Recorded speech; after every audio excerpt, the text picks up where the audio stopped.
Berenice, conocida como Vera, recuerda su juventud a los 74 años, cuando la perspectiva del matrimonio parecía tan cercana como el amanecer. Al madurar en el interior, fue testigo de las rutinas de sus jóvenes compañeras, que, una a una, dejaban atrás los cuadernos de estudio y los cambiaban por ollas y pañales. Vera anhelaba ese destino. Un día el padre de Vera, José Antonio, se fracturó la pierna. La necesidad de un carpintero para construir unas muletas especiales trajo a Clemente a su vida. El joven carpintero, de 22 años, hijo de Geraldo, propietario del almacén, pasó 3 días en casa de Berenice, midiendo, ajustando y conversando con el padre herido.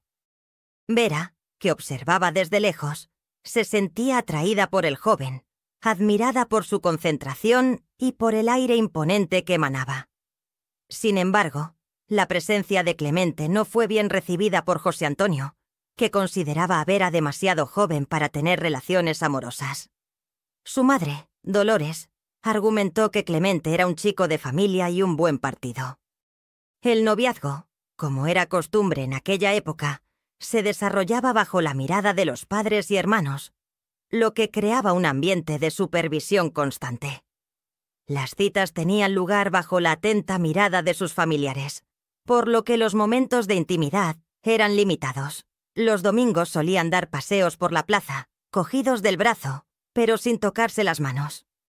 Las cartas de Clemente se escondían debajo del colchón, guardadas en un sobre azul, regalo de su 15 o cumpleaños. Clemente solía prometerle que construiría una casa pequeña pero acogedora para él y Berenice, lo que despertaba en Vera vislumbres de un futuro compartido. Sin embargo, este romance fue breve, limitado a solo 6 meses. La madre de Vera, Dolores, cosió meticulosamente su vestido de novia blanco, una prenda sencilla, pero adornada con delicados bordados hechos por las noches. Las hermanas menores de Vera también alimentaban sueños similares, escondiendo velos e idealizando sus propios momentos de felicidad. La expectativa de una nueva vida se cernía sobre Vera, consumiendo sus pensamientos y emociones. Una semana antes de la boda, una noticia inesperada trajo un cambio drástico en los planes. Mientras cenaban, Clemente apareció de forma imprevista, mostrando nerviosismo y jugando inquieto con su sombrero. José Antonio anunció que, debido a circunstancias imprevistas, Berenice y Clemente se verían obligados a vivir con sus padres después de la boda. Vera, ante esta noticia, sintió que se le encogía el corazón. La promesa de una casa propia, un refugio propio, parecía desvanecerse ante sus ojos. La mayoría de los recién casados se enfrentan a un cambio similar al comienzo del matrimonio. Sin embargo, Vera se había aferrado a esa imagen de una vida independiente. La madre de Vera permaneció indiferente, con la mirada fija en el plato. El padre parecía desinteresado en el tema, reaccionando como si no fuera su responsabilidad. Clemente, más tarde, al encontrarse a solas con Vera en el porche, le dijo que construirían su casa en el futuro. Ante esa promesa, la esperanza renació en Vera.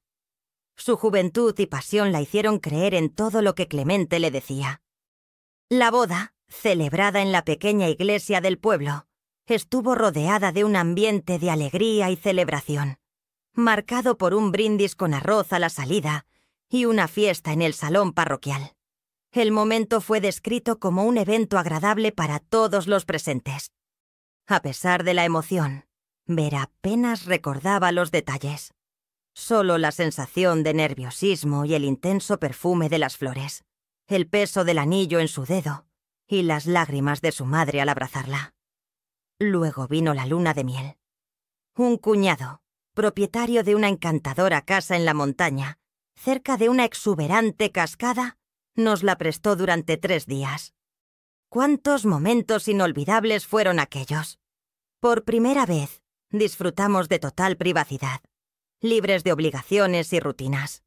Nuestra primera noche juntos estuvo marcada por una mezcla de descubrimientos y, inevitablemente, timidez. Criada con cierta ingenuidad, Tenía pocos conocimientos sobre las relaciones entre un hombre y una mujer, limitándome a las observaciones de mis amigas en la escuela. Mi cuerpo tembló como una hoja al viento cuando Clemente me tocó por primera vez, pero su amabilidad y paciencia fueron cruciales para que me familiarizara con el lenguaje de su cuerpo. El aroma de la madera de la cabaña, el murmullo de la cascada y el abrazo cálido y prolongado quedaron grabados en mi memoria. Aquellos días fueron mágicos, como si el mundo se hubiera concentrado solo en nosotros. Nos bañábamos en la cascada en momentos de soledad. Él me llevaba en brazos hasta las rocas más profundas, proporcionándome momentos únicos. Juntos disfrutábamos de la fruta fresca recién cosechada, en un acogedor escenario en la terraza, observando los pájaros. Por la noche, bajo la suave luz de una lámpara que iluminaba su rostro, Clemente me contaba sus sueños y planes para el futuro, sobre todo la construcción de una casa solo para nosotros. Inmersa en la pasión, creía en cada palabra, como si hubiera algo más elevado. Fue un reto volver a la realidad después de 3 días de paraíso. A última hora de la tarde de un domingo, llegamos a la casa de sus padres. La residencia era grandiosa, con su estilo antiguo, amplios pasillos e innumerables habitaciones. Nada más entrar, un jazmín perfumaba el aire, creando una atmósfera de respeto y elegancia. La casa denotaba distinción, una característica que destacaba a doña Cándida, mi suegra. Con 49 años, el pelo canoso recogido en un moño rígido y una postura impecable, como si llevara una escoba por dentro, me recibió con una sonrisa que no llegaba a los ojos. Su marido, Geraldo, de 62 años, tenía una gran barriga y una risa fácil, y le gustaba contar historias después de las comidas. «Bienvenida a nuestra casa», dijo dona Cándida enfatizando el nuestra, con un tono que no pasó desapercibido. Me explicó que mi habitación estaba al final del pasillo, que había sido ordenada esa misma mañana. Carmiña, la hermana de Clemente, una joven de 18 años, de la misma edad que yo, pero con un porte maduro, me miró de arriba abajo y me saludó con un murmullo poco entusiasta. En ese momento comprendí que era una aliada de su madre. En aquella primera noche en casa de mis suegros, tumbada en una cama doble con sábanas almidonadas que me arañaban la piel, sentí todo el contraste con la libertad de los días anteriores. El tic-tac del reloj antiguo en el salón, el crujir del suelo y las voces apagadas que llegaban de otras habitaciones, contrastaban fuertemente con la paz de la cabaña en la montaña. A pesar de cumplir con las normas del entorno, no sentía el mismo calor y libertad de aquellas ocasiones anteriores. Apenas podía suspirar por vergüenza de que nos oyeran. Clemente se durmió rápidamente, cansado del viaje, y tal vez aliviado por estar de vuelta en su entorno familiar. Pasé horas despierta, comparando aquellas paredes desconocidas con la acogedora cabaña de la montaña, con un nudo en la garganta y la convicción creciendo dentro de mí. Aquella no era mi casa. A la mañana siguiente me desperté con el fuerte aroma del café recién hecho. A diferencia del café de mi madre, era más amargo, casi quemado. Esto presagiaba las muchas extrañezas que vendrían por delante. Me vestí apresuradamente, ansiosa por no empezar el día con mal pie. Cuando llegué a la cocina, dona Cándida ya estaba con el delantal puesto, dirigiendo las ollas como una general. «Buenos días, hija», dijo con la misma frialdad formal. «En nuestra casa, el café se sirve a punto». A las 7 de la mañana, el desayuno era crucial, y yo ansiaba una comida satisfactoria. Ese fue el primero de muchos incidentes en mi nuevo hogar, cada uno un pequeño recordatorio de mi condición de extranjera, de intrusa que necesitaba adaptarse. Tragué el café amargo y esbocé una sonrisa. Los días siguientes fueron una prueba de paciencia y resistencia, cualidades que una joven de 17 años ni siquiera imaginaba poseer. La casa de la señora Cándida era como un reloj suizo. Todo funcionaba a un ritmo preciso, pero era su ritmo, no el mío. Rápidamente aprendí que la ropa blanca debía hervirse los lunes, la de color lavarse los martes, el suelo encerarse los miércoles. Los armarios debían limpiarse los jueves, la compra hacerse los viernes y el pastel del domingo hornearse el sábado. Cualquier desviación de este orden se consideraba una afrenta a las tradiciones familiares. «Niña, aquí primero se planchan las camisas del revés. Tu madre no te enseñó eso», decía la señora Cándida, arrancándome la ropa de las manos para mostrarme la forma correcta, su forma. A veces miraba a Clemente, esperando que intercediera, pero él siempre evitaba el contacto visual, fingía no oír o simplemente desaparecía para irse a trabajar. Al principio, eso me dolía. Más tarde, comprendí que él se había formado bajo la disciplina materna, acostumbrado a obedecer sin cuestionar. Era más fácil para él ignorar lo que pasaba entre nosotros que enfrentarse a la matriarca que lo controlaba todo desde su infancia. Carmiña, por su parte, no se involucraba en absoluto. Parecía disfrutar observándome cometer errores y contándole a la señora Cándida mis deslices en relación con las costumbres de la casa. «Mamá, Vera está colgando las toallas del lado equivocado. Mamá, Vera ha puesto demasiado azúcar en el café de papá». Como dos gallinas en el mismo gallinero, vivíamos compitiendo por el espacio y la atención. Las noches eran los momentos más difíciles. Durante el día, las tareas domésticas me mantenían ocupada, incluso bajo la constante vigilancia de mi suegra.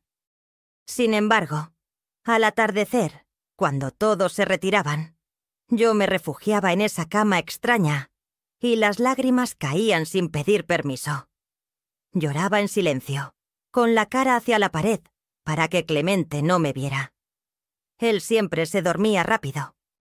Después de la intimidad física, mientras yo permanecía despierta, sumida en pensamientos sobre mi casa, el cariño de mi madre, la libertad que valoraba sin saberlo, escribía cartas a mi madre. Cartas que nunca llegarían a su destino.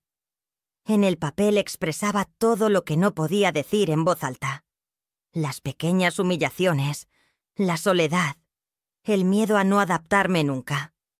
Luego, rompía los trozos en pedazos minúsculos y los tiraba a la basura. Me avergonzaba que alguien descubriera que mi matrimonio no era el cuento de hadas que había imaginado. Al final de la primera semana, decidí preparar algo especial para la cena. Mi madre me había enseñado a hacer pollo a la cazadora con quimbombó y angu, un plato que era una verdadera oración en forma de comida. Pensé que sería una forma de demostrar mi valía, de ganarme un lugar de respeto en esa casa. Pasé todo el día preparándolo todo con mucho cariño, mientras la señora Cándida estaba en casa de una amiga. Cuando volvió y percibió el aroma de la cocina, fue como si un huracán hubiera entrado por la puerta. ¿Quién te ha dado permiso para tocar mis pollos? ¿Y qué es este desperdicio de quimbombó?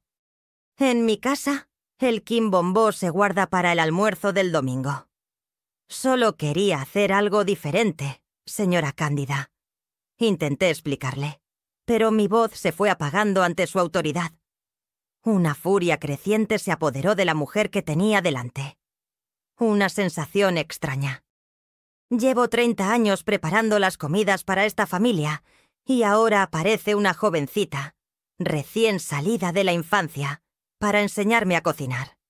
Fue en ese momento cuando Geraldo, que normalmente se mantenía al margen de nuestras disputas, sorprendió a todos.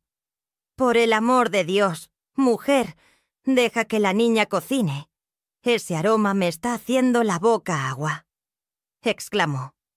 Doña Cándida miró a su marido como si le hubiera salido una segunda cabeza. Por un instante, pensé que iba a explotar, pero entonces, en un gesto que me aterrorizó más que me tranquilizó, se quitó el delantal, lo tiró sobre la mesa y declaró: «Muy bien. A ver si les gusta más su comida que la mía. Hoy no voy a cocinar». Y salió de la cocina con la dignidad de una reina destronada. La cena transcurrió en silencio y tensión. Clemente comía sin levantar la vista del plato. Carmiña solo pinchaba la comida con el tenedor. Geraldo, pobre hombre, Intentaba amenizar el ambiente, elogiando cada bocado. «Está delicioso, nena. Hacía tiempo que no comía un pollo tan tierno», dijo. Sin embargo, el silencio de Dona Cándida, sentada al final de la mesa, sin tocar la comida, pesaba más que cualquier palabra. En ese momento, mientras lavaba los platos sola, comprendí algo crucial. Esa casa tenía reglas estrictas y cualquier cambio representaría un enfrentamiento. La pregunta era, ¿qué enfrentamientos valdrían la pena? Cuando terminé de lavar, encontré a Clemente en el porche fumando un cigarrillo. Era raro verlo fumar, ya que solo lo hacía cuando estaba nervioso. «Perdona por la cena», le dije, sin saber muy bien por qué. Se quedó en silencio un rato, apagó el cigarrillo y me tomó de la mano, algo que rara vez hacía en casa de sus padres. «La comida estaba buena, Vera, muy buena. Pero tienes que entender cómo funcionan las cosas aquí». «¿Y cómo funcionan?», pregunté, tratando de no mostrar mi dolor. «Mi madre está acostumbrada a hacer las cosas a su manera. Ella construyó esta casa, crió a la familia. No es fácil para ella compartir el espacio ahora. Y no es fácil para mí sentirme como una extraña todos los días», respondí, sorprendida por mi propia audacia.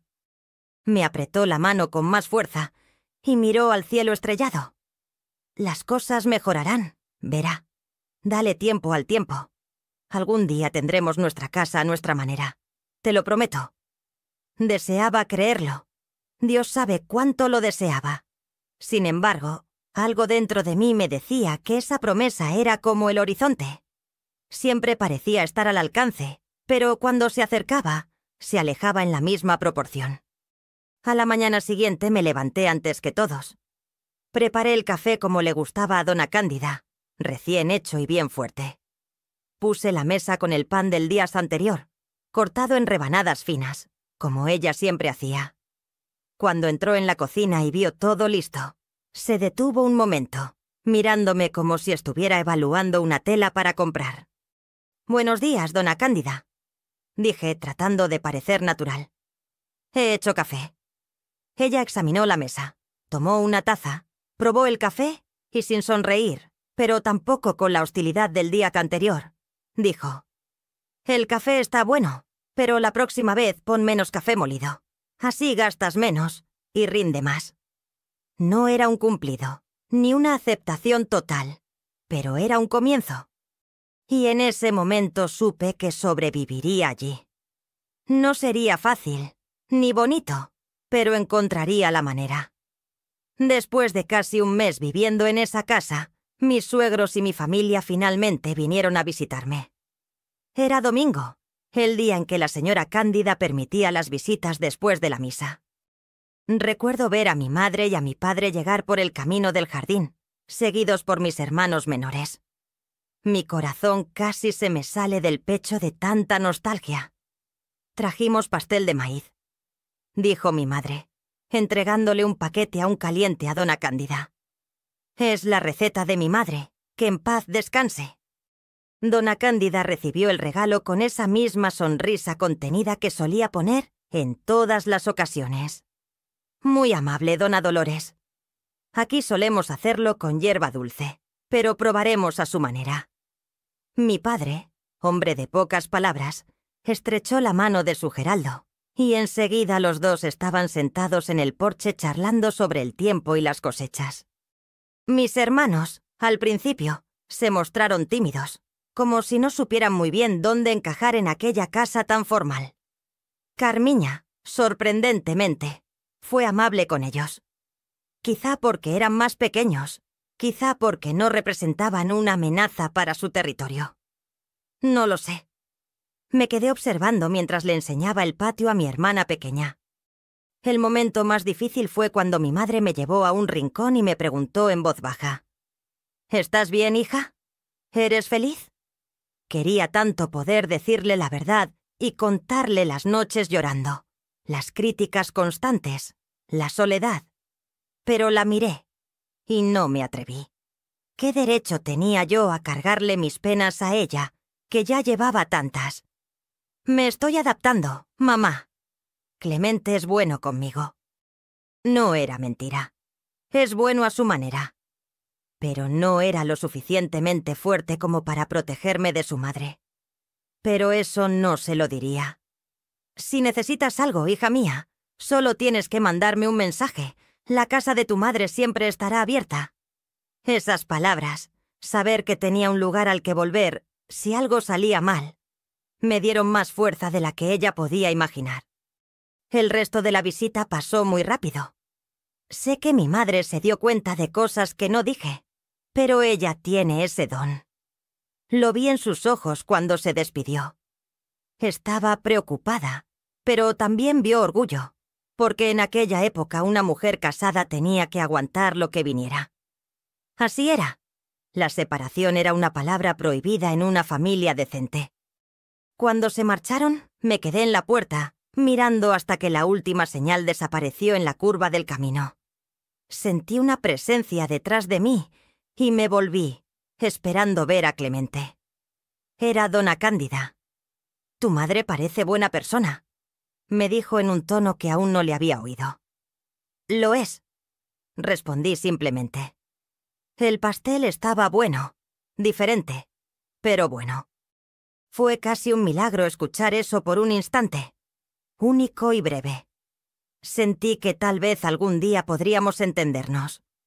Poco después de cumplir 4 meses de casada, empecé a sospechar. Mi menstruación, que siempre llegaba tan puntual como el pago del almacén del señor Geraldo, no apareció. Al principio pensé que era el nerviosismo de la adaptación, las noches de insomnio, la nostalgia de mi casa. Pero cuando cumplieron 6 semanas de retraso y las náuseas comenzaron a despertarme todas las mañanas, ya no había forma de escapar de la verdad. Estaba esperando un hijo.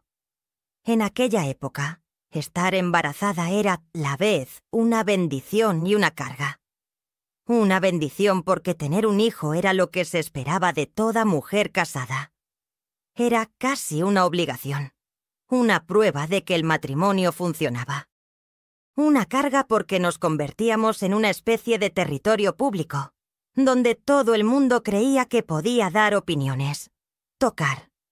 Una noche, cuando Clemente llegó temprano de la carpintería, le conté que estaba embarazada. Se quedó mirándome durante lo que me pareció una eternidad y luego sonrió ampliamente, iluminando la habitación.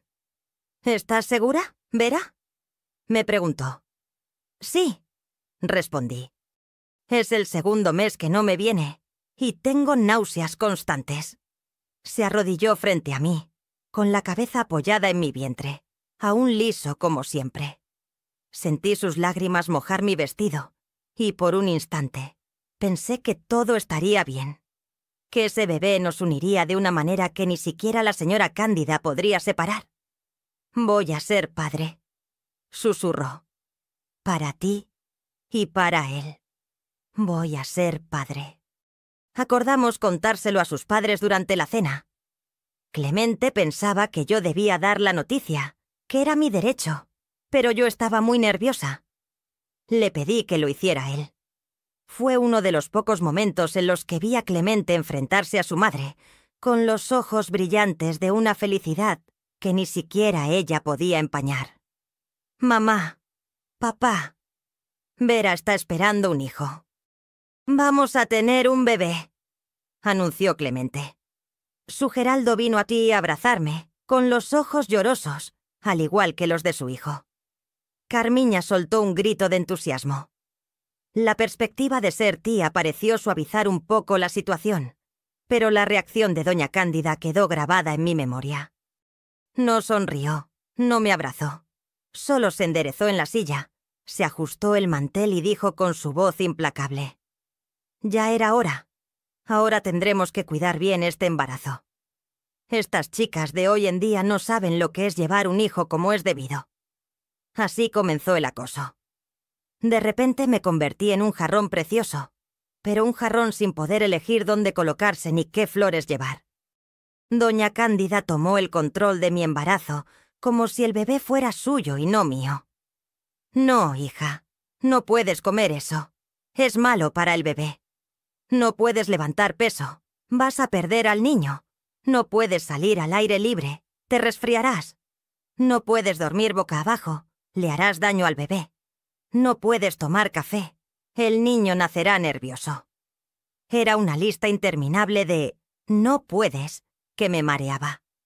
Crecí viendo a mi madre y a mis tías embarazadas trabajando en el campo hasta «no puedes» que me mareaba.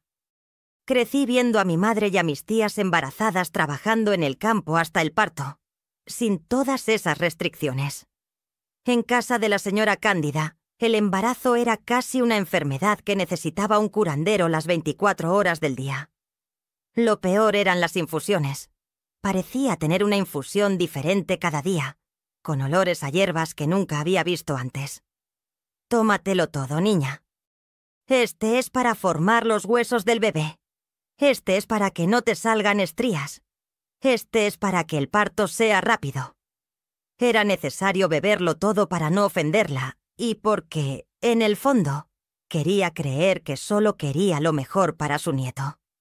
Sin embargo, algunos tés me daban tantas náuseas que corría al patio y vomitaba escondida detrás del guayabo. A los 3 meses, mi barriga ya empezaba a notarse, un montoncito redondo que acariciaba. El bebé era mi secreto, mi tesoro, lo único que era realmente mío en esa casa. Por la noche, cuando todos dormían, hablaba con él en mis pensamientos, le contaba historias y le prometía días mejores. Fue en esa época cuando empecé a escuchar las conversaciones de la señora Cándida con sus amigas. Hablaban de mí como si no estuviera allí, o como si no pudiera entender lo que decían. Si Dios quería, sería un niño. El señor Clemente sería el modelo a seguir. La joven era muy joven. ¿Sabría criarlo bien? Ojalá se pareciera a su padre. Eso deseaba yo. En nuestra familia los hombres eran fuertes, no enfermaban por nada. Cada palabra era como una puñalada en mi corazón. Quería gritar que ese hijo era mío, que lo quería, fuera niño o niña, y que sería una buena madre, a pesar de ser joven. Pero me tragué las palabras, junto con los tés amargos, y recé para tener fuerzas para soportar ese momento. En los días de mayor desesperación, le escribí a mi madre. Esta vez, envié algunas cartas. Necesitaba a alguien que comprendiera lo que estaba pasando. Mi madre respondió como solo ella sabía, con pocas palabras, pero llenas de sabiduría. Hija, cuando te sientas sola, recuerda que el bebé siempre está contigo.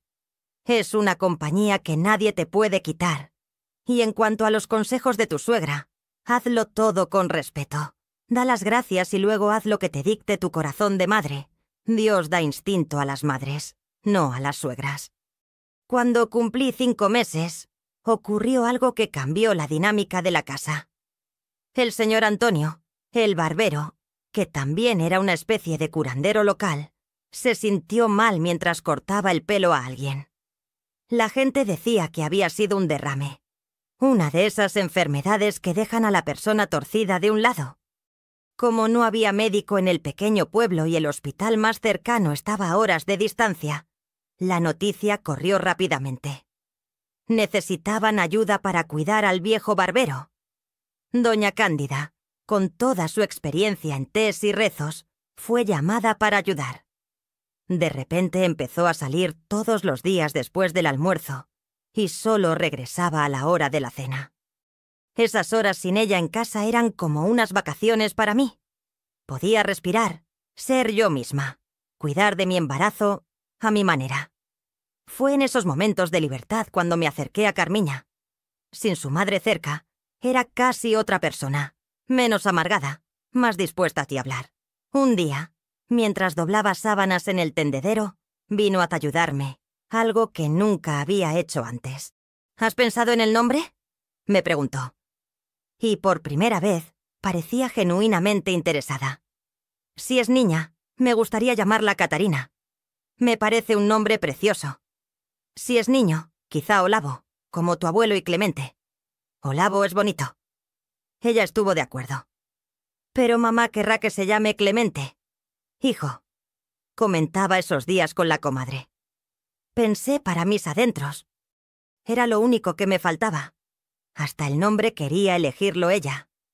Nos quedamos en silencio un rato, cada una perdida en sus propios pensamientos. Entonces, dijo algo que me tomó por sorpresa. Debe de ser bonito tener un bebé creciendo dentro de ti, como si nunca estuvieras sola. La miré y vi algo que nunca había notado antes. Soledad. Carmiña era casi un año mayor que yo, pero no tenía ningún pretendiente a la vista, ni amigas íntimas, por lo que yo podía ver, ni mucho más que esa casa y la sombra de su madre. En ese momento sentí una punzada de compasión por ella. ¿Quieres sentirlo?, le ofrecí, llevando su mano a mi vientre. A veces, todavía da pataditas muy suaves. Sus ojos se abrieron de par en par cuando sintió un suave movimiento bajo la piel estirada. Fue la primera vez que la vi sonreírme de verdad. Bonita mi cuñada, ¿verdad? Los dientes grandes como los de su hermano. Él sabe que soy yo, su tía. Claro que lo sabe. Mentí. Porque ese instante de conexión era demasiado precioso para romperlo con la verdad. A partir de ese momento, en ausencia de dona Cándida, Carmiña venía a hablar conmigo, a preguntarme por el bebé, e incluso a ayudarme en las tareas más arduas que empezaba a encontrar imposibles de realizar sola.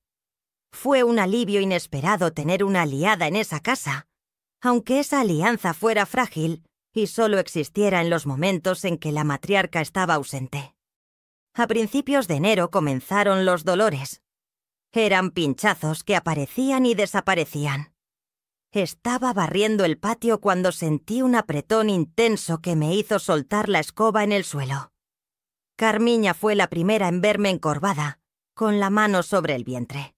«Vera, ¿es el niño?», preguntó con los ojos muy abiertos. Ni tuve tiempo de responder adecuadamente. Rápidamente la casa se convirtió en un hervidero. Todos estaban en casa aquella tarde de sábado. Doña Cándida tomó el mando como si hubiera estado esperando ese momento toda su vida. Ordenó que calentaran agua y encargó la tarea a Carmiña.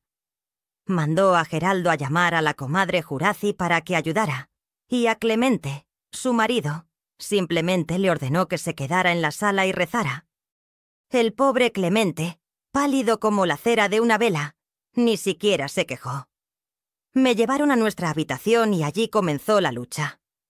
Pasé todo el día en la cama, con dolores intermitentes. Llegó la comadre Juraci. Era partera, una señora mayor que dona Cándida, con las manos callosas por la experiencia de traer niños al mundo. «Es el primero. ¿Tarda mucho?», dijo, mientras dona Cándida preparaba los paños debajo de mí. Fue la primera vez que vi sudar a mi suegra. Se quitó el moño apretado, se ató un pañuelo en la cabeza y se arremangó. En ese momento, ya no era la dueña de la casa que me vigilaba. Era una mujer ayudando a otra. Cuando se puso el sol, rompí aguas. El dolor se convirtió en una entidad única, incesante. Gritaba tanto que mordía el paño que me habían puesto en la boca. Mi cuñada estaba a mi lado. Parecía no atreverse a mirar el lugar por donde estaba saliendo el bebé.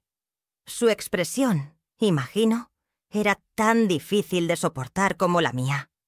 Fue entonces cuando la comadre Juraci gritó: «¿Está coronando? ¡Fuerza, niña! ¡Fuerza!». Y empujé, con más fuerza de la que jamás imaginé tener. De repente, un llanto fino llenó la habitación. «¡Es un niño!», anunció doña Cándida con la voz entrecortada, sosteniendo en sus brazos a una pequeña criatura roja y arrugada que se movía. Nunca olvidaré su imagen allí, con lágrimas corriendo por su rostro severo, observando a su primer nieto. Por un breve instante, las dos éramos solo mujeres maravilladas con esa nueva vida. Clemente entró corriendo en cuanto oyó el llanto.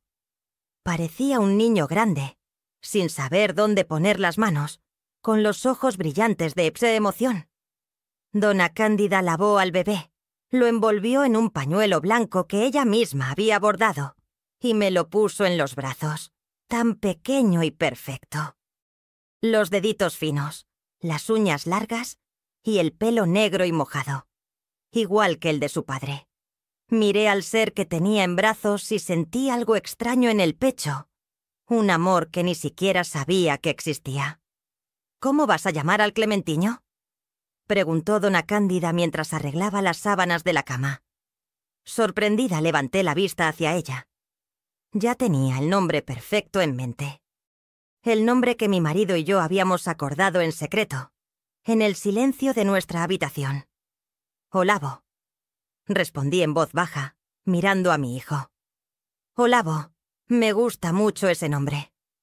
La sonrisa de su rostro se marchitó como una flor en tiempo de sequía. «Clemente Filho sería un nombre más adecuado», afirmó con convicción.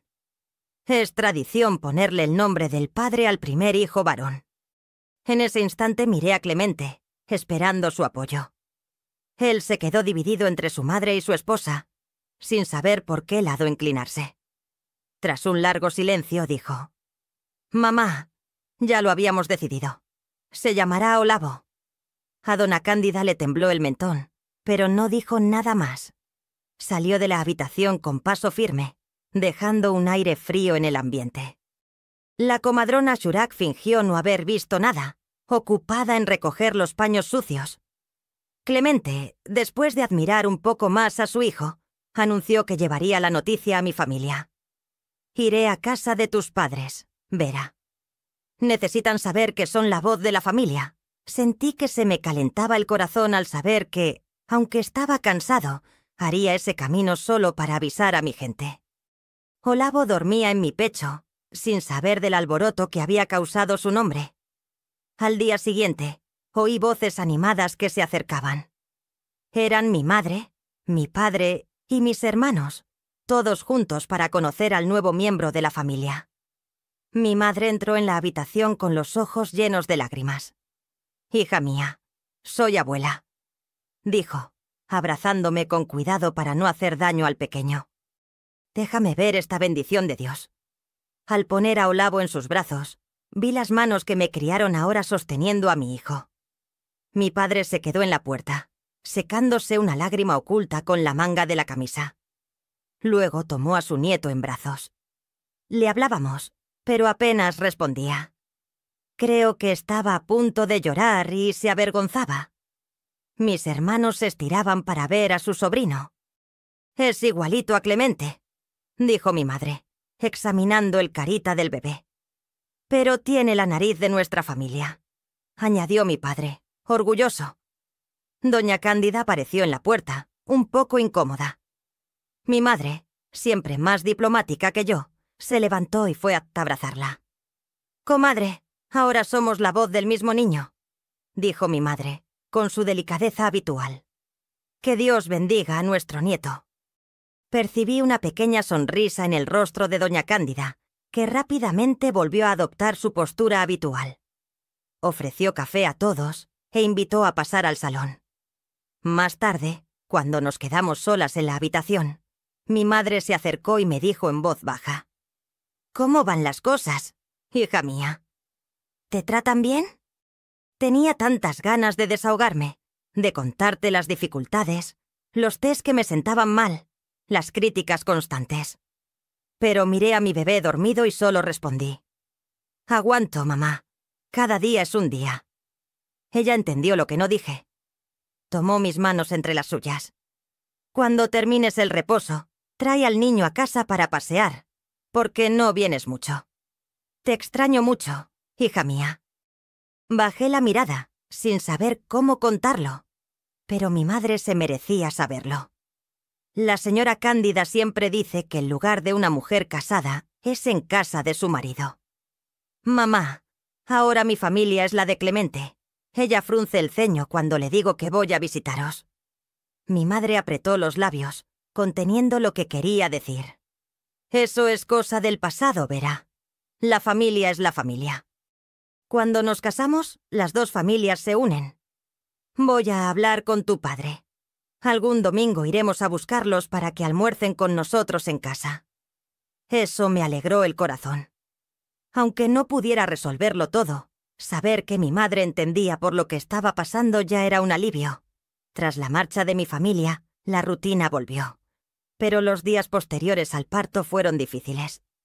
Dona Cándida se limitaba a interactuar conmigo lo mínimo, siempre refiriéndose al niño como el bebé, nunca por su nombre. Durante las tomas, insistía en evaluar mi técnica, ofreciéndome constantes correcciones.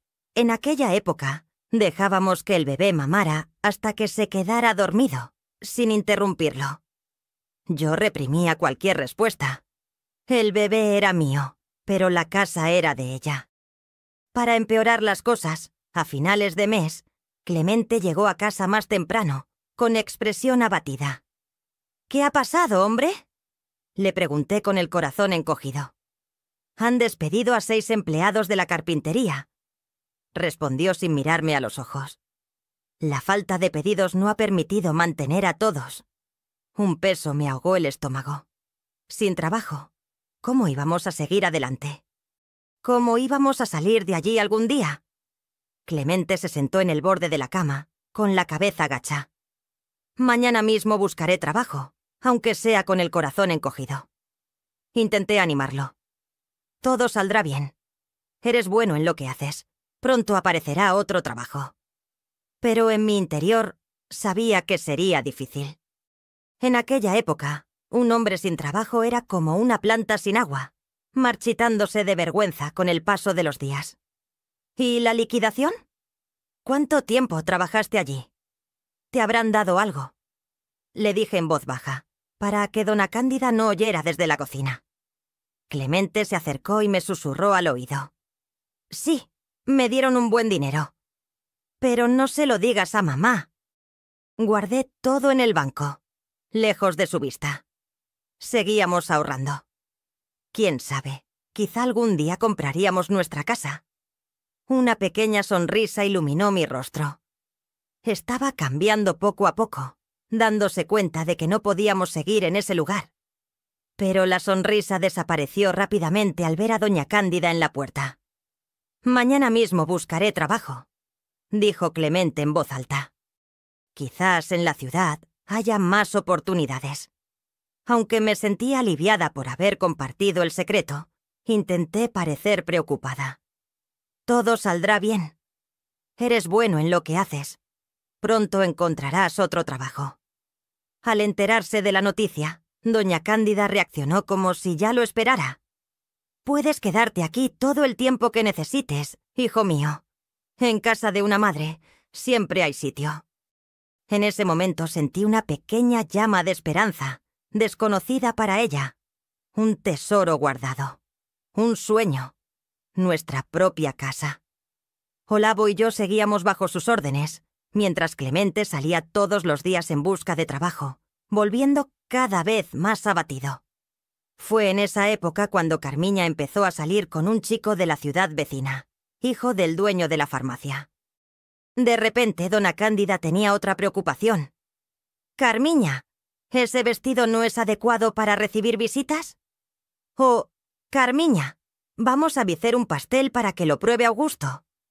Mi cuñada, que siempre había sido la sombra de su madre, ahora vivía con las mejillas rojas, suspirando en los rincones.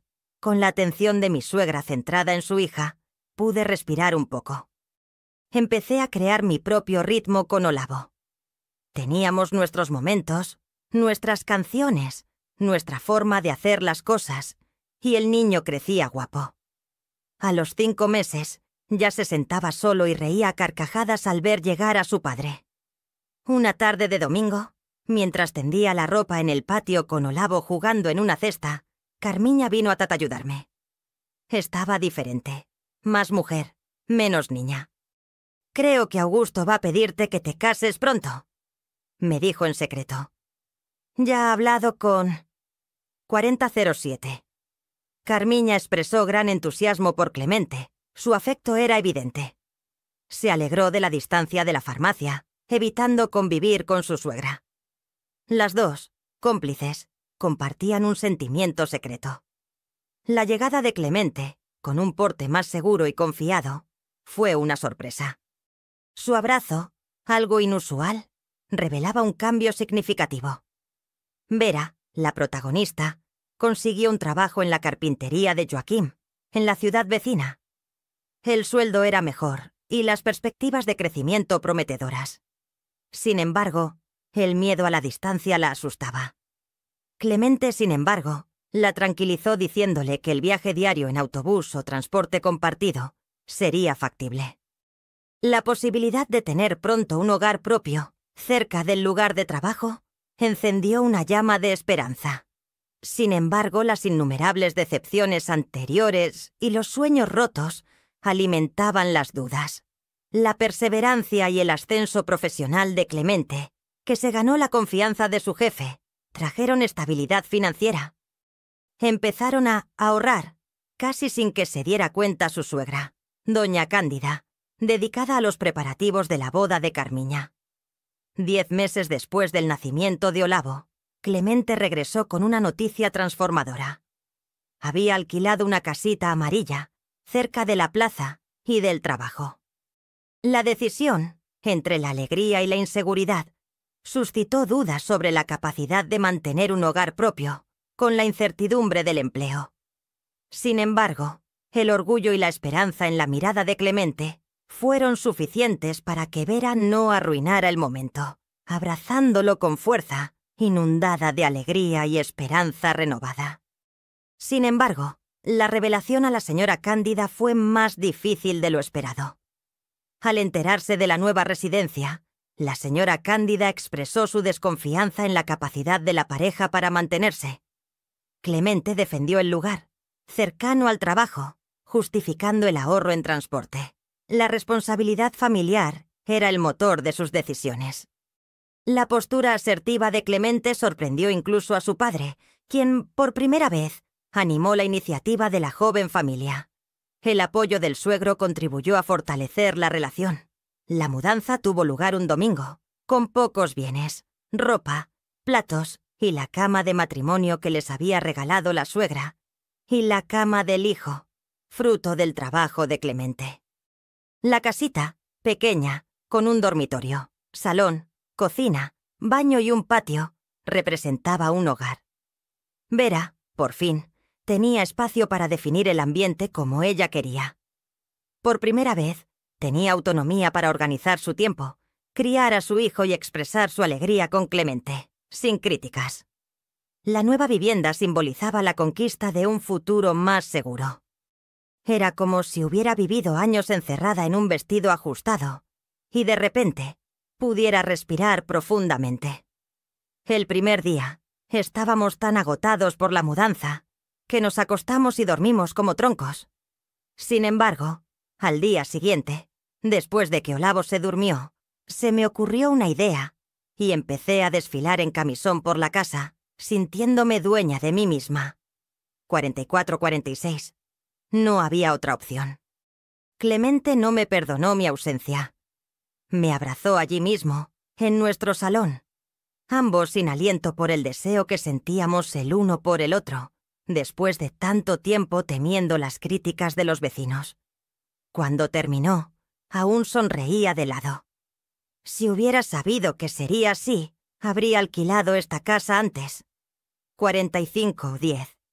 Me reí tanto que casi desperté al niño. Era una pasión contenida. Clemente también había cambiado.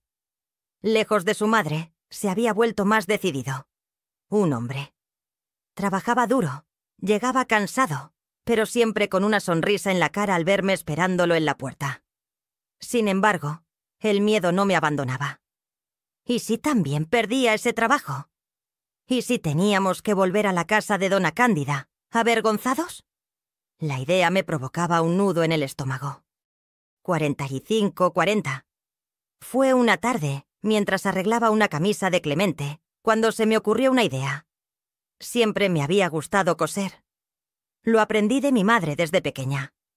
Clemente, después de que Olavo se durmió, me dijo: «Estoy pensando que si me compraras una máquina de coser, creo que podría ayudar con los gastos». Me miró con curiosidad. 46-5. ¿Cómo? ¿Cosiendo para la gente? Para complementar tu sueldo y que nunca Marte en voz baja, por miedo a herirlo. Pero, para mi sorpresa, Clemente sonrió y me tomó de la mano. Mañana mismo voy a ver cuánto cuesta una máquina de coser usada. Al mes siguiente, ya tenía mi máquina. 4627. No era una Singer, pero funcionaba bien. Puse un cartel en la puerta de casa. Costura y arreglos. Al principio acudía poca gente, pero pronto las mujeres del barrio empezaron a traer vestidos para arreglar, pantalones para hacer dobladillos, cortinas para coser. De repente, ya no era solo la esposa de Clemente o la madre de Olavo. Era la costurera Vera. Tenía mi propio dinero, que guardaba en un tarro de cristal en el armario. Era poco, pero me daba una seguridad que nunca había sentido antes. La vida empezó a tomar un rumbo diferente. Visitaba más a mi familia y ellos pasaban más tiempo en nuestra casa. Olavo ya tenía casi 2 años cuando descubrí que estaba embarazada de nuevo. Esta vez, sin los test de Dona Cándida, sin las críticas, sin el miedo constante a equivocarme. «Va a ser una niña», le decía a Clemente, «para completar nuestra familia». Y así fue. Eulia nació en una cálida tarde de marzo, con la ayuda de una comadrona del pueblo. Esta vez sabía lo que me esperaba. No tenía tanto miedo. Clemente estuvo a mi lado todo el tiempo, sosteniéndome la mano. Durante el embarazo, visité a mi suegra algunas veces, y otras, Clemente y Olavo, fueron a visitarla solos. Ella no venía a nuestra casa, pero cuando nació Eulia, Dona Cándida vino a visitarnos una semana después del parto. Pensé que encontraría a la misma mujer autoritaria de siempre, pero el tiempo también la había cambiado. Quizás la soledad después de que Carmiña se casó y se fue. Quizás la edad, no lo sé. Entró en mi casa con aire de pedir algo. Con cierta timidez, casi vacilante, Netiña preguntó si podía ver a su abuela. Olavo, corriendo hacia Dona Cándida, le entregó a Lalia en brazos a su abuela, observándola con atención. Dona Cándida miró a Netiña con una mirada que, cuando vio a Olavo por primera vez, la emocionó. «Se parece a ti», dijo, con una voz más suave que nunca le había oído. «Tan encantadora». En los meses siguientes, para mi sorpresa, Dona Cándida comenzó a visitar nuestra casa con más frecuencia. A veces traía un pastel, otras veces solo venía a sentarse y observar a los niños jugar. Yo era más tolerante con mi suegra, pero, obviamente, eso se debía al hecho de que no vivíamos juntas. Cuando Eulala cumplió 3 años, Clemente llegó a casa con los ojos brillando de forma diferente.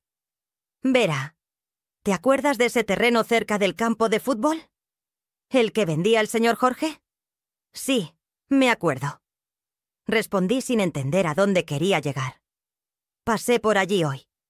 Ha bajado el precio y, con el dinero que hemos ahorrado y la paga extra que me han dado en la carpintería», dijo haciendo una pausa y sonriendo como un niño. «Creo que podemos comprarlo, Vera. No la casa ahora, pero el terreno sí. Luego la construiremos poco a poco». Mi corazón se aceleró. Un terreno nuestro, el comienzo de nuestra propia casa, por fin. ¿Estás seguro, Clemente? ¿No nos faltará dinero para el resto del mes? Ya lo he calculado todo. Si tú sigues con la costura y yo hago algunas horas extras, lo conseguiremos. Esa noche apenas pudimos dormir, haciendo planes. El fin de semana fuimos a ver el terreno. Era grande y llano.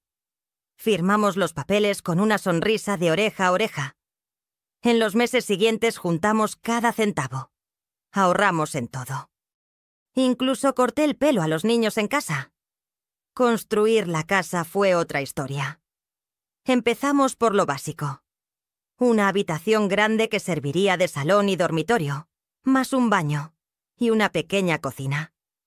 Clemente trabajaba en la obra los fines de semana, junto con algunos amigos de la carpintería que venían a ayudar a cambio de comida y la promesa de ayuda cuando la necesitaran. Siempre que podía, iba allí para seguir la construcción de las paredes, ladrillo a ladrillo. A veces, cuando nadie miraba, pasaba la mano por la superficie rugosa, sin poder creer que aquello fuera a ser nuestro hogar. Después de casi 2 años de privaciones, ahorrando cada centavo, nos mudamos. La casa aún no estaba terminada. Faltaba enlucir algunas paredes. Las habitaciones de los niños se construirían más tarde. El patio era solo tierra batida, pero era nuestro, sin nadie que llamara a la puerta para cobrar el alquiler. Esa primera noche, nos sentamos todos en el suelo de la sala vacía, comiendo un pastel que había hecho para celebrar. Olavo, con sus 5 años, corría de un lado a otro. «Es grande, mamá. Es muy grande». Nos reíamos, porque no era nada grandioso, pero a los ojos de un niño parecía un palacio. Y, en cierto modo, lo era. Mi trabajo de costura comenzó a crecer junto con la casa. Empecé a recibir más encargos y a ganarme la confianza de los vecinos. Hasta que un día, la señora Lucinda, esposa del médico del pueblo, llamó a mi puerta. «He oído que coses muy bien», dijo Vera, examinándome de pies a cabeza. Era una mujer elegante, de esas que uno mira y piensa que nunca será igual. «Hago lo que puedo, señora Lucinda. Mi hija se casa el mes que viene. Su vestido es de la capital, pero las 4 damas de honor necesitan vestidos. ¿Cree que podría encargarse?» Tragué saliva. Los vestidos de dama de honor eran otra cosa. No eran solo faldas y blusas. La sofisticación se extendía incluso a la elección de la tela. Además, mi máquina de coser no era de las más modernas. Sin embargo, me acordé de mi madre y de cómo me había enseñado a analizar un modelo, a reproducirlo y a comprender la caída de la tela. De hecho, fue ella quien confeccionó mi vestido de novia. «Sí, señora», respondí, fingiendo una seguridad que no tenía, como si ya hubiera confeccionado innumerables vestidos similares a los que ella deseaba. A la primera oportunidad, corrí a casa de mi madre. Le di las medidas y le pedí ayuda. Ella hizo uno de los vestidos y yo, con su orientación, creé los otros 3, idénticos al primero. Mi madre estaba orgullosa de mí, y yo también. Pero el camino no fue fácil. Dejé otros encargos para dedicarme por completo a esos. Pasaba noches en vela, cortando, alineando y bordando. Cuando entregué los vestidos, la señora Lucinda quedó tan satisfecha que me dio una gratificación extra y, lo más importante, me recomendó a otras clientas. Pronto llegaron nuevos encargos. Un vestido para la fiesta de debutante de la hija del farmacéutico y ropa para la esposa del alcalde. Hasta que llegó el encargo que lo cambiaría todo. El vestido de novia de la hija del dueño del banco. En ese momento Clemente me compró una máquina nueva, equipada con motor, lo que hizo el trabajo mucho más eficiente. Adaptamos una de las habitaciones de la casa, que antes era la habitación de Eulalia, para que sirviera de taller. La niña dormía con nosotros temporalmente, y nadie se quejaba. El dinero de la costura ayudaba a construir las habitaciones que faltaban. Pero, cuando todo parecía ir bien, el mundo comenzó a desmoronarse. Su Geraldo, mi suegro, que ya se mostraba algo retraído, comenzó a sentir entumecimiento en las piernas. Preocupada, doña Cándida lo llevó al médico. El diagnóstico fue diabetes en estado avanzado. «¿Tiene que dejar los dulces, señor Geraldo?», le preguntó el médico. «Sí, y cuidar mucho esos pies». Pero mi suegro, terco como siempre, no le dio mucha importancia a los consejos. Cuando nadie lo veía, comía los dulces que escondía. Doña Cándida y Clemente lo regañaban, pero sin éxito. Una tarde de domingo, mientras almorzábamos todos juntos en su casa, el señor Geraldo tiró el vaso. La mano simplemente no le obedecía. Al día siguiente estaba en el hospital con un derrame cerebral. Fueron meses difíciles. Me turnaba con la señora Cándida y Clemente para cuidarlo. Los niños se quedaban con mi madre mientras yo tenía que estar en el hospital. La costura pasó a un segundo plano y los plazos se hicieron más urgentes. Volvió a casa, pero ya no era el mismo. Una pierna funcionaba con normalidad, pero había perdido fuerza en el brazo. Y lo peor era que aquel que siempre había sido alegre se sumió en una tristeza que partía el corazón. Todo el trabajo, decía con la voz arrastrada que le había quedado después del derrame. «¿Qué trabajo, papá?», respondía Clemente, tratando de animarlo. Pero yo veía en los ojos de mi suegro una humillación que ningún hombre merece sentir. Él, que siempre había sido el pilar de esa casa, ahora necesitaba ayuda, incluso para ir al baño. Y la gangrena se instaló. Comenzó con una herida en el pie que no cicatrizaba. Doña Cándida le hacía compresas y le aplicaba remedios a base de hierbas, pero sin resultado. Cuando lo llevamos al médico de nuevo, este negó con la cabeza, con esa expresión que indica malas noticias. «Vamos a tener que amputarle la pierna izquierda, señor Geraldo. Si no, la infección se extenderá». Mi suegro lloró como un niño en aquella consulta. Fue la única vez que vi a aquel hombre fuerte derramar lágrimas sin vergüenza. Después de la amputación, nunca volvió a ser el mismo. Dios mío, ¿cómo sufrió ese hombre? Se sentaba en la silla del porche y observaba el movimiento. El estado de salud de Geraldo se deterioraba día a día. Cada vez estaba más delgado. La prominente barriga que antes tenía ahora parecía insignificante. Se alejó, volviéndose más distante. Una mañana de invierno, doña Cándida lo encontró frío al despertarlo. Se había ido silenciosamente durante la noche, sin molestar a nadie, tal y como había vivido siempre. Tras la amputación, solo vivió 4 meses. La muerte de su marido sumió a doña Cándida en una profunda tristeza. La gran casa, antes llena de vida, ahora resonaba en silencio. Clemente y Carmiña, preocupados, visitaban a su madre todos los días. Ella había dejado de comer y se pasaba el día con la mirada perdida. «Tengo miedo», confesaba. Un día, armándose de valor, Carmiña le hizo una propuesta a doña Cándida. «Doña Cándida, ¿por qué no se viene a vivir con nosotros? Puede alquilar su casa, ganar un dinero extra y no estar sola». Esperaba resistencia y orgullo, pero la respuesta fue sorprendente. Doña Cándida simplemente levantó los ojos, que parecían haber perdido su brillo. «No quiero ser una carga, hija mía». Era la primera vez que la llamaba así. «Hija mía», sin el tono formal de antaño. «¿Qué carga? ¿Qué nada?» A Olavo y Eula les encantará tener a la abuela cerca. La decisión de acoger a doña Cándida en casa fue algo inesperado. La casa de la familia, construida ladrillo a ladrillo, era insignificante en comparación con la grandiosidad de la mansión de doña Cándida. Carmiña tuvo que renunciar a su rincón de costura, un espacio especial creado por Clemente, con una mesita bajo la ventana, que recibía la luz de la mañana. Luliña, por desgracia, volvió a quedarse sin habitación. Carmiña prometió que su padre construiría una nueva habitación en cuanto las finanzas lo permitieran. La mansión de doña Cándida, con sus techos altos y su suelo que crujía, fue alquilada al nuevo gerente del banco, un joven de la capital, muy engreído. La idea de volver a esa casa, por muy grande y bonita que fuera, nunca se le pasó por la cabeza a Carmiña. 2 motivos muy importantes pesaban como el plomo. El primero, que ya conocía bien. Aquellas paredes guardaban cada lágrima que había tragado en silencio. El segundo era que cada rincón le recordaba a su difunto marido, Geraldo. Ese peso era inconmensurable. Al principio, pensó que sería difícil convivir con doña Cándida y que la relación familiar volvería a ser conflictiva. Sin embargo, doña Cándida había cambiado.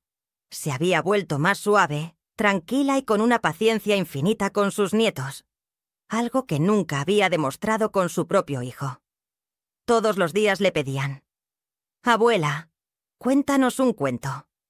Y allí estaba doña Cándida, contando viejas historias de su infancia, historias que Carmiña nunca había escuchado antes. Una noche, después de que los niños se durmieron, Carmiña estaba cosiendo un vestido. Doña Cándida observaba sus manos trabajando en silencio. Carmiña nunca había aprendido a coser bien.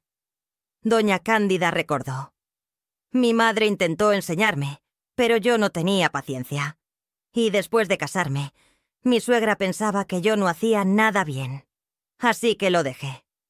Eso tomó a Carmiña por sorpresa. Carmiña nunca había imaginado que doña Cándida admitiría no saber hacer algo. «Nunca es tarde para aprender», dijo Carmiña, ofreciéndole un trozo de tela. Sonrió, pero rechazó el ofrecimiento. «Estas manos viejas ya no sirven para nada». Hizo una larga pausa antes de continuar. «Sabes, Vera, solo quería que Clemente tuviera una buena vida». Quizás había exagerado en su forma de cuidar. Tras la muerte de Geraldiño, tenía miedo de perder también a Clemente. Geraldiño. Respiró hondo, como quien va a revelar un secreto guardado durante mucho tiempo. El hermano de Clemente era gemelo idéntico. Cuando tenían 4 años, contrajeron sarampión. Geraldiño no resistió, pero Clemente sobrevivió por milagro. Ambos estuvieron hospitalizados durante un tiempo. El médico había dicho que la situación era delicada, cuestión de horas, tal vez. Un hijo se había ido y el otro permanecía. Mi marido, al igual que su padre, era un hombre dedicado a su hijo. Siguiendo la tradición familiar, le pusimos a uno de los niños el nombre de su abuelo y de su padre. Quizás por eso nunca pude lidiar con Clementiño. Siempre tuve miedo de perderlo también. Me quedé sin reacción. Clemente nunca había mencionado a un hermano. No se acordaba. Ella habló como si leyera mis pensamientos.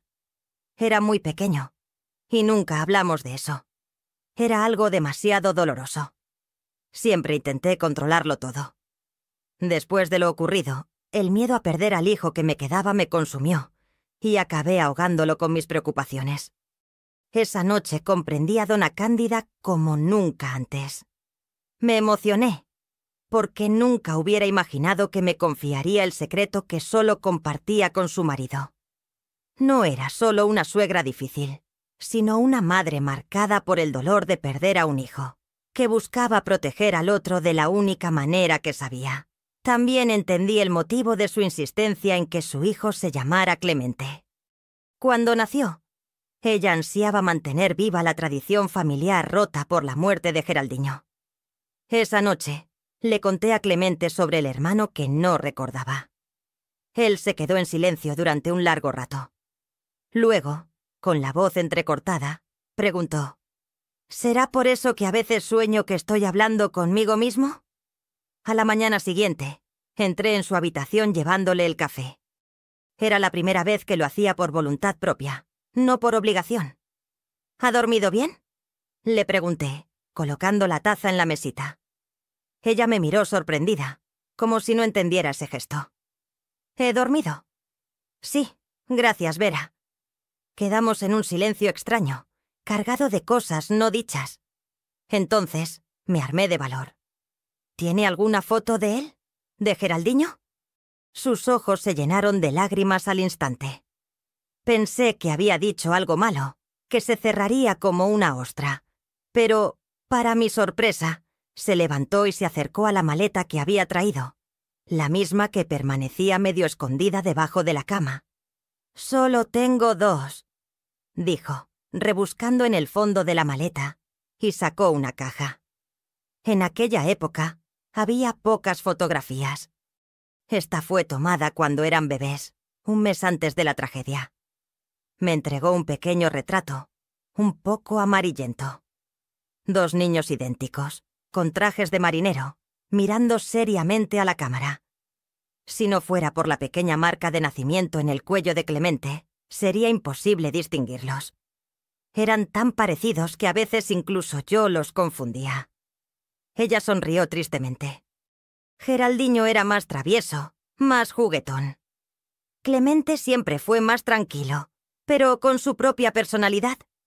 Geraldiño había heredado la alegría de su padre y su abuelo. Le devolví la foto llorando. Al darme cuenta del cuidado con el que la guardaba, como si fuera el tesoro más preciado, comprendí su pérdida. ¿Era tan alegre? Dona Cándida dijo, tocando la foto con la punta de los dedos. Se despertaba cantando. Me quedé callada, dejándola seguir a su ritmo. Sacó de la caja una camisa blanca bordada pues a mano. También había un mechón de pelo sujeto con una cinta azul. Era la última ropa que se había puesto antes de enfermar. Lo dijo, y pude ver que le costaba hablar de ello. Lo guardé sin lavar, pero ya no huele a él. Apretó la tela contra su rostro y lloró. No era un llanto contenido, de quien se avergüenza de las lágrimas. Un llanto convulsivo, un antiguo tormento que finalmente encontró alivio tras décadas de contención. Por primera vez en mi vida, abracé a mi suegra. Sentí la fragilidad de sus huesos bajo mis brazos, los sollozos sacudiendo su cuerpo, que siempre me había parecido tan fuerte e impasible. Entonces comprendí que era solo una mujer, como yo, cargando un dolor que, gracias a Dios, yo solo podía imaginar. Esa noche llamamos a Clemente para que viera la caja. Observó cada objeto con una expresión singular, como si estuviera contemplando algo familiar y al mismo tiempo totalmente nuevo. ¿Se llamaba Geraldo?, preguntó sosteniendo la foto de los dos bebés. Geraldo, como su abuelo y su padre, respondió dona Cándida. Pero nosotros le llamábamos Geraldiño, para diferenciarlo. Y tú serías Clemente. Un nuevo nombre en la familia. Ella sonrió entre lágrimas. Sí, respondían cuando los llamaba por su nombre, aunque eran muy pequeños. Vi a Clemente respirar hondo, fijando la mirada en aquel niño idéntico a él en la foto. Me acuerdo, dijo de repente. No me acuerdo exactamente de él, pero recuerdo que no estaba solo. Recuerdo sentir que faltaba algo después, como si me hubieran arrancado un pedazo de mí. Dona Cándida volvió a llorar. Perdóname, hijo mío, dijo entre sollozos. Pensamos que era mejor no decírtelo, que lo olvidarías. El médico dijo que era mejor así, pero creo que solo hemos empeorado las cosas. Clemente abrazó a su madre con fuerza, como nunca le había visto hacer antes. Se quedaron juntos, llorando por una pérdida que nunca se había lamentado como debía. En los días siguientes, observé un cambio en dona Cándida. Era como si le hubieran quitado un peso de encima. Sonreía más, hablaba más. Una mañana, la encontré en la cocina enseñándome a hacer galletas con una paciencia que nunca antes había demostrado. Me quedé parada en la puerta, observando una escena inimaginable. Clemente también cambió. Empezó a preguntar más sobre su infancia, sobre su hermano. Era como si estuvieran recuperando no solo la memoria de Geraldiño, sino también una relación que nunca tuvieron la oportunidad de desarrollar. Una noche, ya acostados, Clemente me dijo: ¿Sabes qué es lo extraño, Vera? Dejé de tener ese sueño con el niño. ¿En serio? Sí. Creo que ahora que sé quién es, puedo recordarlo despierto. Ya no necesito encontrarlo dormido. Aquello tuvo un significado profundo, que no puedo explicar bien. Con el tiempo, la foto de los gemelos ganó un lugar en nuestra sala, entre las otras fotos de la familia. Geraldiño se convirtió en parte de nuestra historia. Ya no era un secreto doloroso, sino un recuerdo que, aunque triste, podía honrarse abiertamente. Vi cómo el dolor guardado durante tanto tiempo había moldeado a esa familia. Cómo el miedo a perder había hecho que dona Cándida se aferrara tanto al hijo que le quedaba, hasta el punto de casi asfixiarlo. Sobre todo, aprendí que detrás de las personas complejas, a menudo hay dolores que ni siquiera imaginamos. Mi suegra no era solo una mujer controladora. Era una madre que había perdido la mitad de su corazón y había hecho todo lo posible por proteger la mitad que le quedaba. Ahora entiendo por qué deseaba tanto que mi hijo se llamara Clemente Filho. Cuando nació, no era solo terquedad, sino el deseo de mantener viva una tradición rota con la muerte de Geraldiño. Hoy, mirando atrás, a mis 74 años, veo cómo se desarrolla la vida. Aquella joven de 17 años que soñaba con el matrimonio. Nunca hubiera imaginado todo lo que llegaría a experimentar. Con el paso de los años, nuestra familia creció más allá de lo esperado. Después de Olavo y Eula, Dios nos concedió otra hija, nuestra Benjamina, Catarina. Al descubrir el tercer embarazo, Clemente y yo acordamos que, si era niño, lo llamaríamos Geraldo, en honor a su hermanito y a mi suegro.